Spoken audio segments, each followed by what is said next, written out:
여러분 안녕하세요. 23번에서 27번까지 해설이 맡은 상동센터의 양송이 선생님입니다.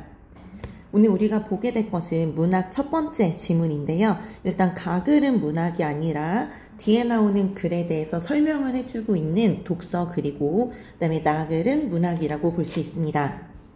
이런 유형이 흔한 유형은 아니지만 한번 나왔으니까 살펴보도록 하겠습니다.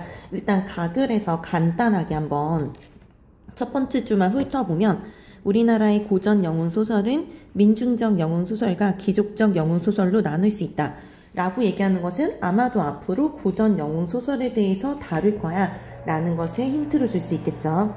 그 다음에 나글에서는 앞부분의 줄거리가 나오는 것을 통해서 문학이구나 라는 것을 우리가 감을 잡을 수 있고, 그래서 제목과 작가의 이름을 확인해 봤더니 작자미상의 이대봉전이라고 되어 있습니다. 일단 눈치가 있는 친구들은 이미 가글에서 고전 영웅 소설이라고 했기 때문에 이 이대봉전이라는 작품이 고전 영웅 소설이구나 라는 것을 잡으실 수 있어야 하고, 그 다음에 우리는 전이라는 것을 통해서 앞에 오는 요 사람의 일대기를 다룬 글이야 라는 것을 알 수 있습니다.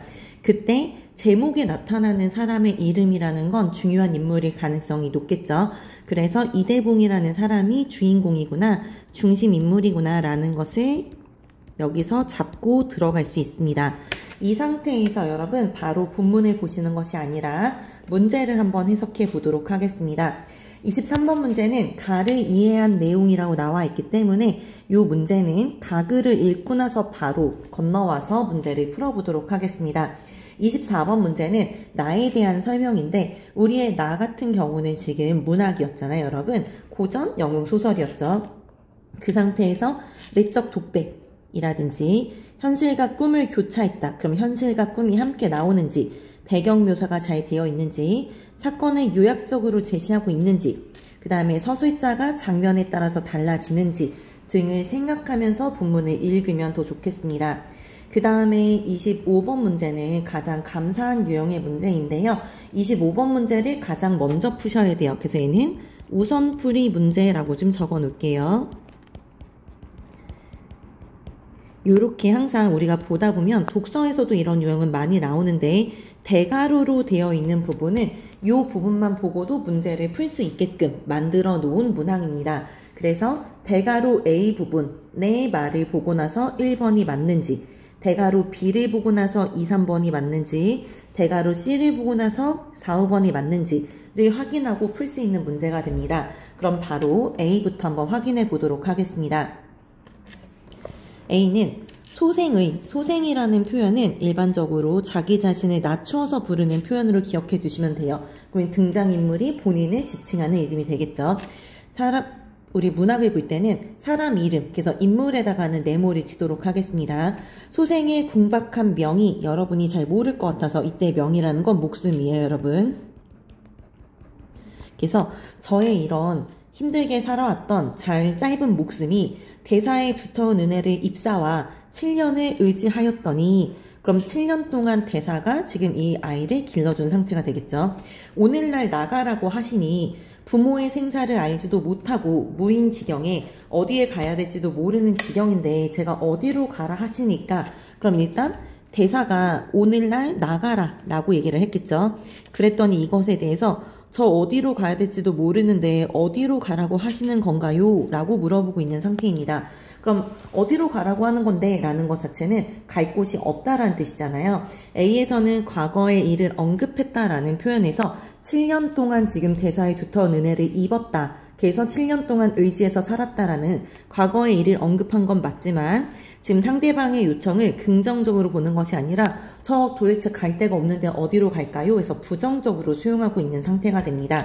그 다음에 B 부분에 보면 공자가 이 절에서 노승과 7년을 동거하였사오나, 그럼 이거는 7년 동안 아까 얘기했던 그 소생이라는 친구가 절에서 노승과 7년을 동거했다, 함께 살아왔다라는 과거의 일이 되겠죠.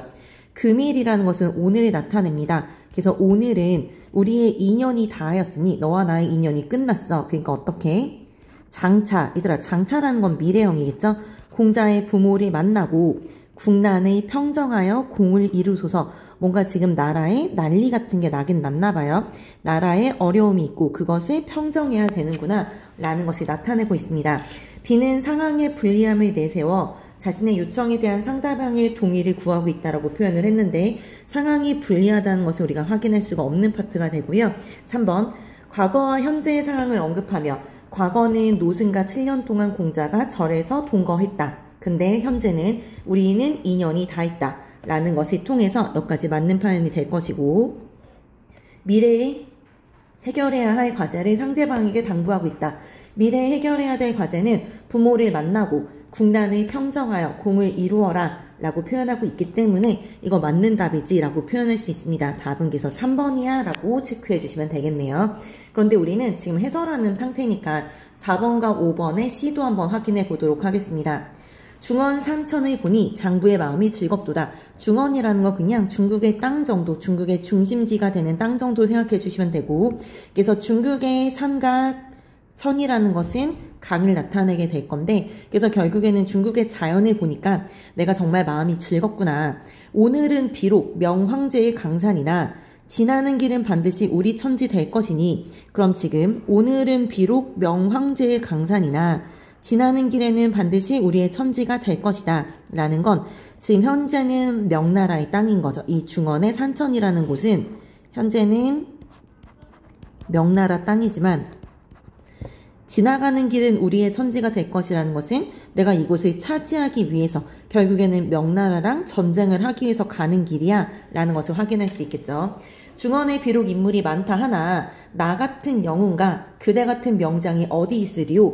그럼 중원에 인물이 많기는 많지만 나와 그대 같은 명장이 더 대단한 사람인데 우리 같은 대단한 사람은 없어 라고 지금 자존감을 뿜뿜 내세우고 있는 중이 됩니다. 그럼 C를 보시면 자신의 권위를 내세우며 상대방에게 굴복을 강요하고 있다. 일단 상대방에게 굴복해라 라고 얘기하는 거 아니고요. 그 다음에 내가 이렇게 높은 사람이야 라서 자신의 권위를 내세우고 있지도 않습니다. C는 미래의 상황을 예측하며 일단 지금은 명나라의 땅이지만 돌아오는 길에는 우리의 땅이 될 것이다 라고 표현을 했으니까 미래의 상황을 예측한 것은 맞지만 상대방에게 태도를 변화시켜라 라고 얘기한 것이 아니라 그냥 우리 지금 기분이 되게 좋네. 우리같이 대단한 인물은 중국에 없을 거야. 이렇게 얘기하고 있는 중이기 때문에 태도를 변화해라 라고 얘기하고 있지도 않습니다. 그래서 25번의 정답은 3번이야 라고 문제를 푸시면 되고요. 26번은 우리한테 또 이것도 매우 고마운 문제예요. 왜냐하면 글의 내용과 그 다음에 공간의 이동을 힌트를 줬거든요. 대봉이라는 사람이 이동하는 경로와 흉노가 이동하는 경로를 주고 있습니다. 대봉이는 우리의 중심인물인 이대봉전의 대봉이가 될 것이고요. 금화산에서 농서로 그 다음에 금능으로 가게 됩니다. 흉노라는 존재는 여러분 이런 것들은 알아두시면 편한 부분이 돼요. 이 흉노는 오랑캐를 나타내요. 그런데 지금의 이제 몽골을 세운 민족을 나타내긴 합니다. 일반적으로 고전소설에서 흉노라는 대상이 나오게 되면 오랑캐가 되고 중국을 침략하는 존재, 중국을 침략하는 존재로 안 좋은 존재로 비추어진다는 것을 생각하시면 좋겠습니다. 미리 알아주세요, 여러분. 흉노는 상군읍에서 기주성, 그 다음에 금능으로. 그럼 우리는 대봉과 흉노가 여기서 만날 것이고 여기서 뭔가 격전을 치르겠지라는 것을 생각할 수 있겠습니다. 그 다음에 여러분 고전에서는 사실 또 여러분이 힌트를 얻을 수 있는 건 선지들이에요. 요 선지만 봐도 여기서 선생님 색깔 좀 바꿔볼게. 적절하지 않은 것을 골라야 되잖아. 그럼 4개는 맞는 답인데 1개만 틀린 답일 거란 말이죠. 우리가 일반적으로 그래서 선지를 통해서 줄거리를 어느 정도 파악할 수 있습니다. 한번 읽어볼게요. 대봉은 A에서 수련을 해서 세상에 살아갈 능력을 갖추게 되고 B로 가는 도중에 천문을 보고 나라가 위기에 빠졌음을 알게 되고 흉노의 공격을 방해하지 못한 천자는 C로 피란해서 대봉을 기다리고 흉노가 D에 쳐들어가서 노략질을 하자 백성들은 견디지 못해서 도망가고 명나라 군사는 E에서 흉노와 싸웠지만 패해서 항복하고 하는 부분들을 통해서 흉노는 요렇게 지금 진출하면서 전쟁을 하고 있구나라는 느낌을 받을 수 있고 그럼 대봉은 요렇게 진행하면서 결국에 흉노와 만나서 싸우겠지라는 걸 다시 한번 확인하실 수 있습니다. 27번 문제 같은 경우는 일단 선지의 유형을 잘 보셔야 되는데요. 이런 선지의 유형은 되게 잘 나옵니다, 여러분.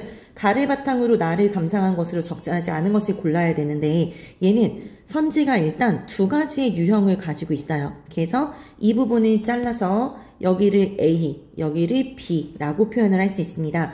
이때 A라는 부분은 본문에 나와 있는 부분이 돼요. 그래서 본문에 나옴. 일반적으로 A에서 틀린 부분은 없어요. 그냥 본문에 나온 것을 그대로 가지고 옵니다. 근데 그거를 어떻게 해석할 것인지, 그래서 이 A 부분에 대한 해설 또는 이해가 바로 B 부분으로 제시가 됩니다.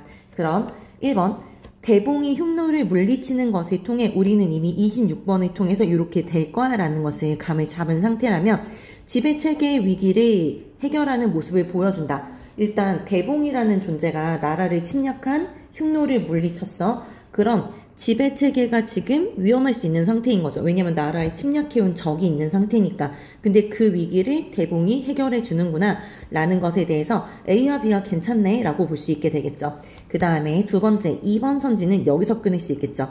신하들이 천자에게 행복을 권하는 사건은 신하들이 얘들아 천자라는 존재는 황제라고 보면 됩니다. 황제에게 항복을 권했나봐. 대봉이 적대자의 모해로 겪는 시련으로 이어지겠군.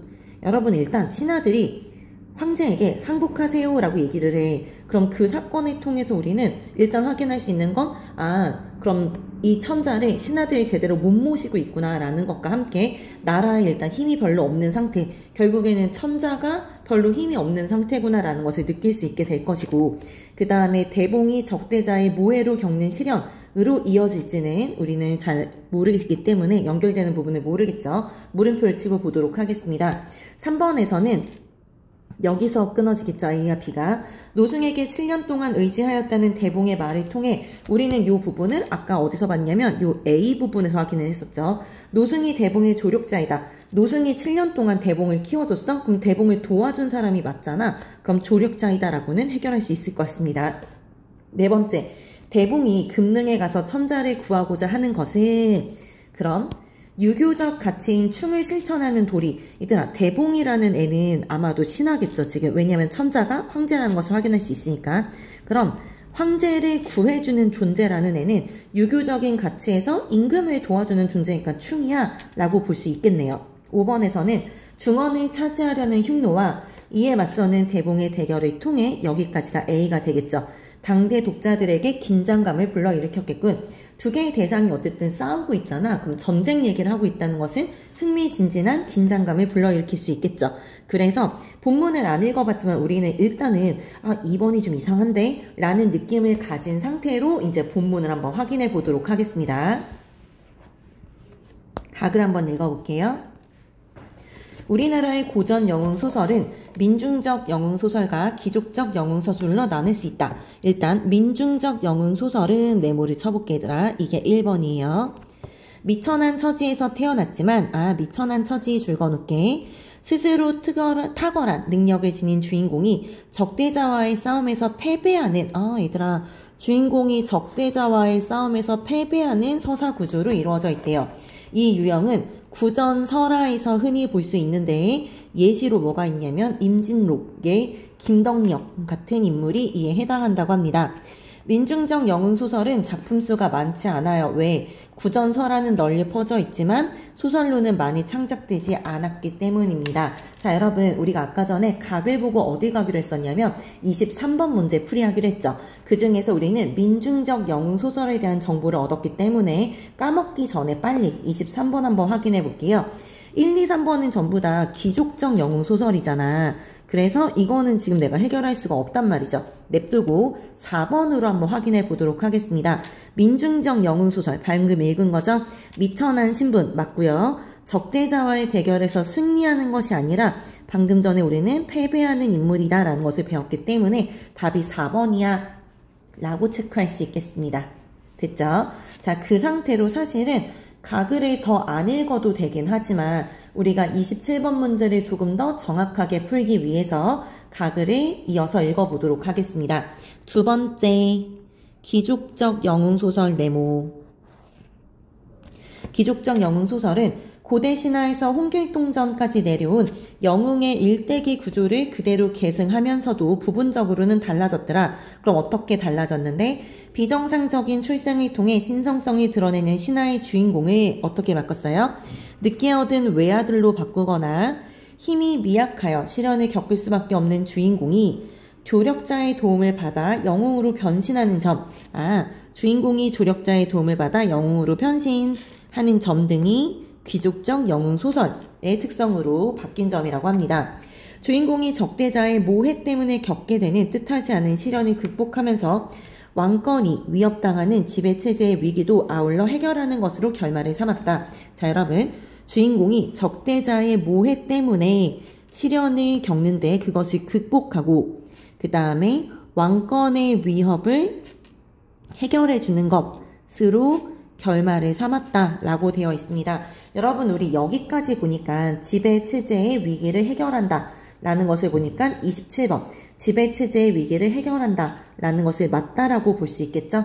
그럼 지금 정답이 확실하게 2번인 것 같아 라고는 체크를 할 수 있게 되는 파트가 되는 거죠. 하지만 좀 더 읽어봅시다. 민중적 영웅소설과는 달리 귀족적 영웅소설은 당대의 구전설화와는 직접적인 관련을 갖지 않은 채 소설로 대단한 성공을 거두어 그 유형에 속하는 작품이 수십 편이나 창작되었다. 귀족적 영웅소설은 굉장히 많나봐요. 이런 귀족적 영웅소설이 인기를 누린 이유는 1번 유교적인 가치관의 토대로 흥미 위주의 사건을 설정합니다. 세계를 천상과 지상으로 구분하는 이원론적 세계관의 바탕으로 2번 그럼 이원론적이기 때문에 천상과 지상으로 구분할 수 있고 또 선과 악 중간에 있는 인물은 없어야 돼요. 무조건 선 아니면 무조건 악인 거예요. 다르면서 긴장을 조성할 수 있고요. 그 다음에 악의 횡포는 선한 주인공을 위기에 빠뜨리고 불행으로 몰아넣지만 결국에는 3번 선이 승리하는 결말을 통해 도덕적인 당위성 도덕적으로도 정당한 성질을 줄 수 있구나. 그래서 인기를 누렸구나. 이렇게 확인이 되고 있습니다. 그럼 낙을 한번 읽어볼 건데요. 여러분 이렇게 앞부분의 줄거리 굉장히 중요합니다. 꼭 파악을 하고 가셔야 돼요. 왜냐하면 이거는 출제자가 일부러 이 부분만 간추려서 줬다는 것이기 때문에 문제를 풀 때 있어서 중요한 부분이야 라는 것을 알려줍니다. 중국 명나라 이부시랑인 이익은 여러분 우리 등장인물의 이름에는 네모를 칠 거예요. 항상 이익은 오랫동안 자식이 없다가 금화산 백운함의 노승에게 시주하여 대봉을 낳는다. 여러분 우리 이대봉이라는 주인공이었죠. 그 다음에 여러분 이 부분 혹시 기억나세요? 늦게 얻은 외아들로 바꾸거나 라는 부분. 그래서 오랫동안 자식이 없었다 라는 그 대봉이라는 외아들의 이야기를 하고 있죠. 이후 간신인 왕희의 참소로 여러분 왕희라는 애는 간신이잖아. 그럼 우리는 아까 여기 위에서 뭐라 했냐면 이원론적 세계관을 가진다고 했어요. 그래서 선 아니면 악으로 대결을 한다고 했잖아.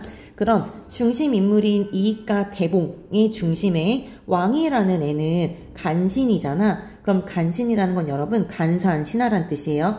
대봉하고 당연히 대립될 수 있는 인물이 되겠죠. 그래서 우리는 얘한테는 세모를 칠 거예요. 그래서 주인공과 대립할 수 있는 인물에 대한 한번 세모를 쳐보도록 할게요. 간신 왕위의 참소로 대봉과 함께 백설도로 유배된다.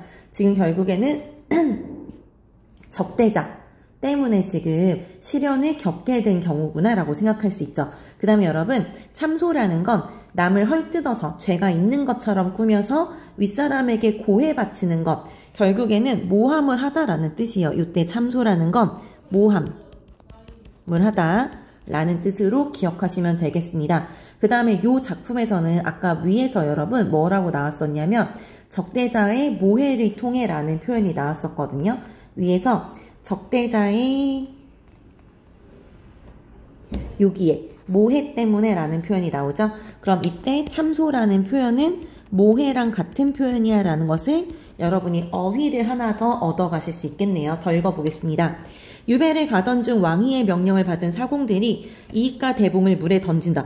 사람을 죽일라 했어 얘들아. 바다에서 표류하다 서해 용왕이 보낸 동자의 도움으로 살아난 대봉을 얘들아 그럼 지금 대봉이는 뭔가 특별한 인물인 것 같아. 서해 용왕이 얘를 살리기 위해서 지금 도와주러 보낸 거예요.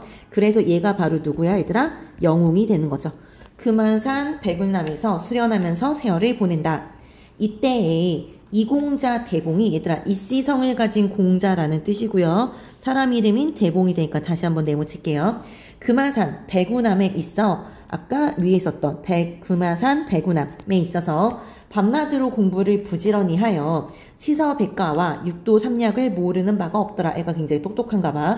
세월이 여류하여 여러분 여류라는 건 물의 흐름과 같다. 그러니까 세월이 굉장히 빠르게 흘렀다라는 뜻이에요. 그냥 나이가 28세에 이르렀더니 여러분 28세는 28살이 아니야. 28 청춘이란 뜻으로 2 곱하기 8은 16. 그래서 16살이란 뜻이에요.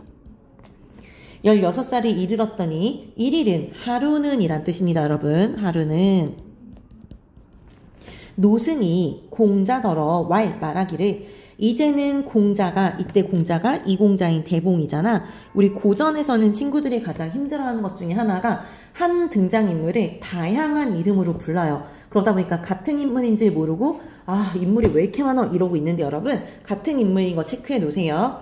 이제는 공자가 얘네 같은 애들이니까 이렇게 체크해 놓을게 얘들아. 대봉이도 같은 애였죠. 요렇게 체크. 그 다음에 얘도 체크. 공자가 애군이 다하고 나쁜 운세가 끝났어. 기룬이 돌아왔으니 기룬은 좋은 운세란 뜻이에요. 돌아왔으니 빨리 경성에 올라가 공명을 이루라. 공자가 대답하기를 해서 자기 자신을 낮춰 부른 거죠. 소생의 궁박한 명이 대사의 두터운 은혜를 입사와 아까 풀이했던 거 맞죠? 7년을 의지하였는데 갑자기 오늘 나가라고 하시니까 제가 부모님도 어디 계신지도 모르고 어디를 가야 될 처지인지 모르는데 절더러 어디를 가라고 하시는 거예요. 여러분 16살인데 갑자기 나가래. 그럼 당연히 당황스러울 수밖에 없겠지. 노승이 말하기를 왈 공자가 이 절에서 나와 7년을 동거하였사오나 오늘은 우리의 인연이 끝났어. 그러니까 어떻게 장차 너의 부모를 만나고 부모님이 안 돌아가셨나봐 지금. 국난을 평정하여 공을 이루소서. 말을 마치고 떠날 준비를 재촉하니 공자왈 여기서 중원이 얼마나 되며 어디로 가야 도달하리이까 했더니 노승왈 황성은 여기서 1만 4천리우 농서는 3천리우니 농서로 가우면 여러분 지금 주인공한테 어디로 가래요? 농서로 가라고 하네요. 하면 당연히 자연히 중원에 도달할 거예요.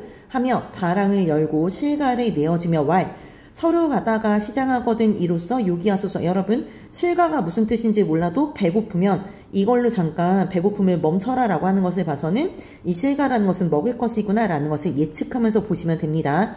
하고 서로 이별할세 피차의 연연한 정을 이기지 못하더라. 그럼 일단 여기까지 우리가 본 상태이고 얘네가 지금 이별을 하고 있구나 라는 것을 확인할 수 있고 노승이 기분 나빠서 공자를 내보내는 게 아니라 이제 나가서 해야 될 일이 생겼기 때문에 세상으로 내어보내고 있구나 라는 것을 확인하실 수 있죠. 그리고 여러분 우리가 아까 전에 봤던 거 기억나세요? 26번의 보기입니다. 금화산에 있다가 농서로 갔다가 그 다음에 금능으로 갔다가 이런 거 있었잖아 얘들아. 자 금화산 파트 봤죠? A에서 7년 동안 살면서 여러 가지 공부를 했잖아 아까 전에. 혹시 기억나세요 여러분? 뭐 시서백과라든지 육도 삼력이라든지 이런 거 모르는 바가 없더라. 그럼 수련해서 세상에 나아갈 능력을 갖추었다 라는 게 맞는 답이 되겠죠. 아이가 아기 때 갔다가 7년이나 자랐으니까 거기서 많은 능력을 배웠을 겁니다. 그 다음에 아직 대봉은 비로 가던 도중까지는 맞는 답이야 라는 것을 확인할 수 있을 것 같습니다. 더 읽어볼게요 여러분. 이날부터 읽어볼게요. 이날 공자가 금화산을 떠나 농서로 향하다가 천문을 살펴보니 천문의 단어를 모르면 각주를 확인하셔야겠죠. 네, 우주와 천체의 온갖 현상이나 그에 내재된 법칙성 하늘의 법칙을 읽어봤대요. 북방의 신성이 태극을 범하였거늘 북흉노가 중국을 범하는 줄 알고 분기를 이기지 못하여 밤낮으로 바삐 달려가더라. 아, 북쪽에 있었던 흉노가 중국을 범하는구나. 그래서 화가 나서 밤낮으로 매우 바쁘게 달려가는구나 라고 표현을 합니다. 각설이라는 표현이 나오는데요. 여러분 이런 각설이라는 표현을 여러분이 익숙하지 않으니까 알아두세요. 이 각설은 지금까지 하던 말을 그만두고 다른 이야기 해볼게. 다른 한편으로는 해서 다른 얘기를 하고 있는 거예요. 그래서 여기는 화제를 전환시킬 때 쓰는 고전의 어휘가 각설이구나 라는 것을 알아두십시오. 흉노가 얘들아 그럼 잠깐 생각해봐. 북쪽에 있는 흉노가 중국을 범하는 줄 알고 분했어. 그럼 지금 대봉이하고 흉노는 좋은 사이는 아니겠지, 그치? 그래서 흉노도 우리는 세모를 칠게요. 주인공과 대적 관계에 있는 존재이기 때문에 세모를 쳐보도록 하겠습니다. 대병을 거느려, 되게 많은 군사들이 거느리고 상군의 땅에 다다라 묵특남 동돌수를 돌아보며, 얘들아 그럼 얘네도 사람 이름인가 봐. 묵특남 세모, 동돌수 세모를 돌아보며 말하기를 중원 산천을 보니 장부의 마음이 즐겁더라. 오늘은 비록 명황제의 강산이나 얘가 지금 어디로 가고 있어 얘들아? 중국을 범하러 가는 중이잖아. 그래서 중국을 범하러 감. 그럼 결국에는 이 땅이 올 때는 우리 땅이 될 거야. 그러니까 매우 즐겁지. 중원에 비록 인물이 많다 하나 나 같은 영웅과 그대 같은 명장이 어디 있으리요? 굉장히 자만심이 하늘을 찌르고 있죠. 자만, 자신감. 이렇게 하늘을 찌르는 상태네요. 하며 상군읍에 들러보니 얘들아 상군읍에 이르렀대. 지금 대명, 대원수, 곽대의 성중에 들어. 여러분 대명이라는 거 그냥 명나라인데 그거를 높게 왜 대조선 이런 것처럼 명나라를 크게 불러준 이름이 대명이고요. 대원수라는 건 이 원수가 얘들아 이런 왼수 같은 이런 느낌이 아니라 이때 원수는 높은 직책을 가진 장군을 나타내는 거예요. 그래서 곽대라는 사람이 있는데 그 대원수 곽대의 성중, 상군읍을 곽대가 지금 차지하고 있었나 봐. 성중에 들어 군사를 시기하고 격서를 보내 싸움을 청하거늘 흉노가 동돌수를 불러 대적하라 하니 동돌수가 내달아 곽대의와 곽대의 성중이 아니라 곽대의가 되네요. 곽대의와 싸워 수합에 못하여 곽대의를 사로잡고 어떻게 명나라가 졌어 얘들아. 진중에 들어가 자충우돌하니 명진, 장졸, 장수를 잃고 적세를 당할지 못할지 알고 성문을 열어 항복하거늘. 자 여러분 어떻게 됐어요? 지금 상군읍에서 성문을 열어서 결국에는 항복했더라. 명나라가 졌네 지금. 그래서 명나라 패함. 동돌수가 항서를 받고 이튿날 북해 태수가 나와 항복하거늘. 이튿날에도 항복을 했고 또 북지를 얻고 이튿날 진주를 얻고 또 이튿날 건주를 쳐엎고 하북에 다다르니 절도사 이동식이 군사를 거느려 대적하다가 패하여 달아나거늘 하북을 얻고. 어머 어떡하지? 얘네가 지금 기세가 되게 등등하게 막 치고 있는 상태네요. 군사를 대촉하여 여러 날 만에 기주에 다르니 자사가 대적하다가 도망하거늘 흉노의 장졸이 기주성 안에 들어가. 기주성 여기도 우리 이렇게 뾰족가루 진한 글씨도 되어 있고 우리는 26번 문제에서 이미 기주성이란 글자를 봤었죠. 자칭 천자라 하고 굉장히 교만하네요.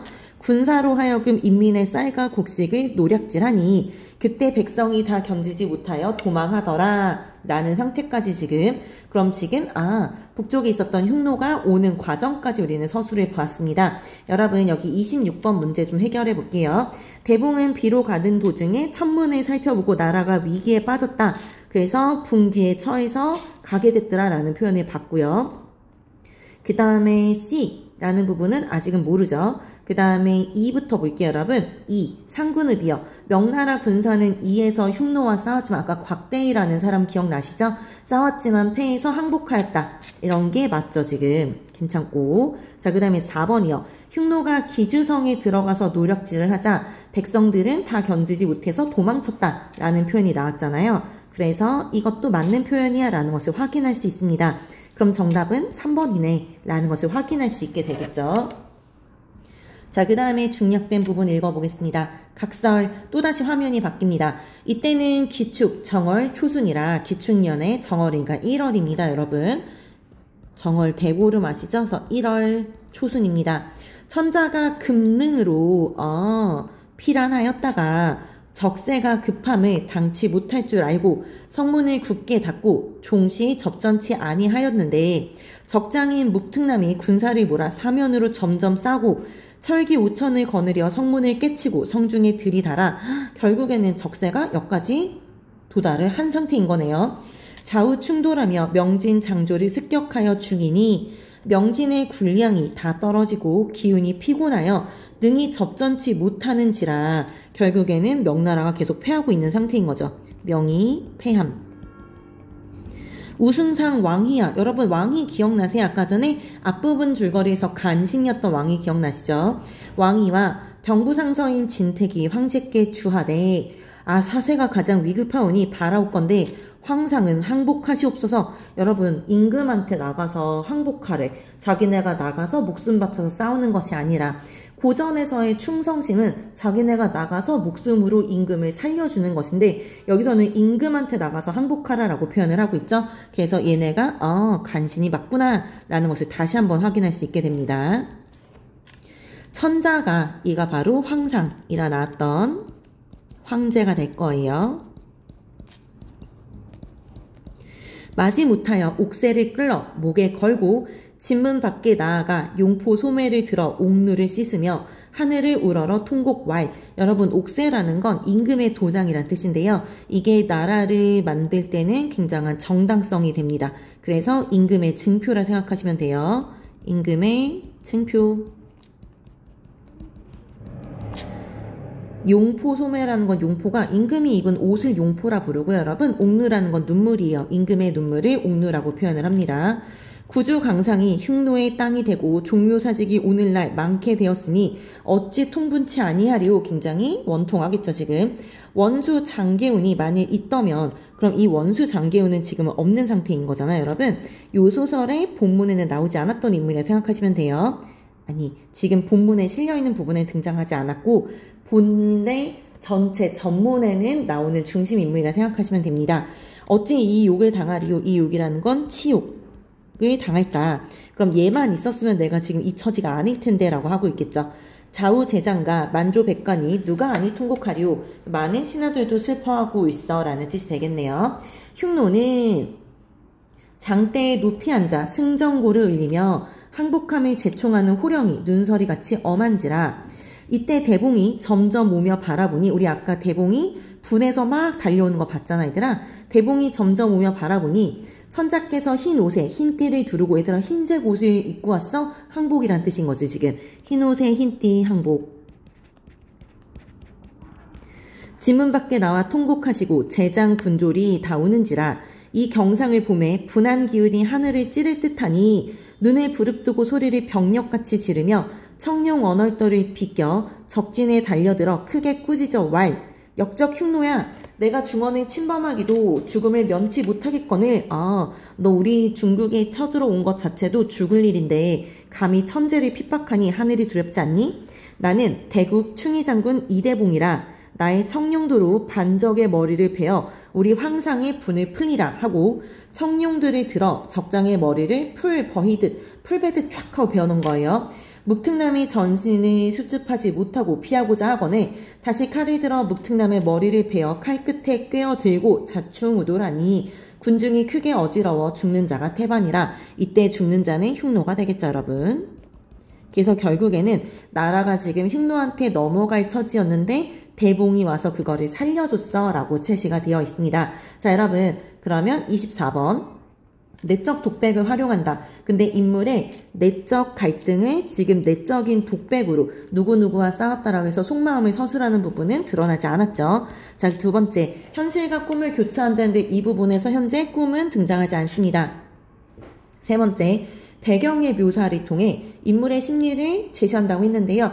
일단 배경 묘사가 되어 있는 부분이 하나도 없었어요. 중원의 산천을 바라보니 장부의 마음이 즐겁다 해서 산천 얘기는 나오긴 했지만 배경에 대한 묘사는 등장하지 않았고 그 다음에 사건을 요약적으로 제시한다. 사건을 굉장히 빠르게 예를 든다면 여기에서도 지금 이공자 대봉이 여기서 밤낮으로 공부를 부지런히 했다. 그래서 모르는 책이 없더라. 그 다음에 시간이 흘러서 얘가 벌써 16살에 이르렀다. 이런 식으로 해서 지금 사건을 요약적으로 제시해주고 있네요. 정답이 4번이야 라고 볼 수 있습니다.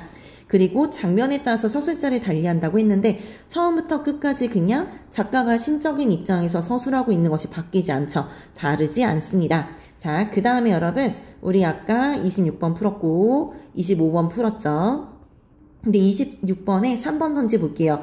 흉노의 공격을 방어하지 못한 천자는 C로 피난하여 까지 맞죠. 대봉을 기다린 것이 아니라 그냥 대봉이 올지 모를지는 모르는 상태인 거고, 우리는 그냥 천자가 금능으로 필안하여서 적세가 여기까지는 설마 도당하지 않겠지라는 생각에 성문을 굳게 닫고 도무지 접전하지 못하더라 라고 표현을 했기 때문에 그냥 지금 천자는 대봉을 기다렸다라는 표현은 없어요. 그쵸? 정답이 3번이 됩니다. 27번 문제 한번 해결해 볼게요, 여러분. 일단 대봉이 황제의 권위를 위해서 흉노를 물리쳐 주었고 지배체제의 위기를 해결하는 과정이 맞습니다.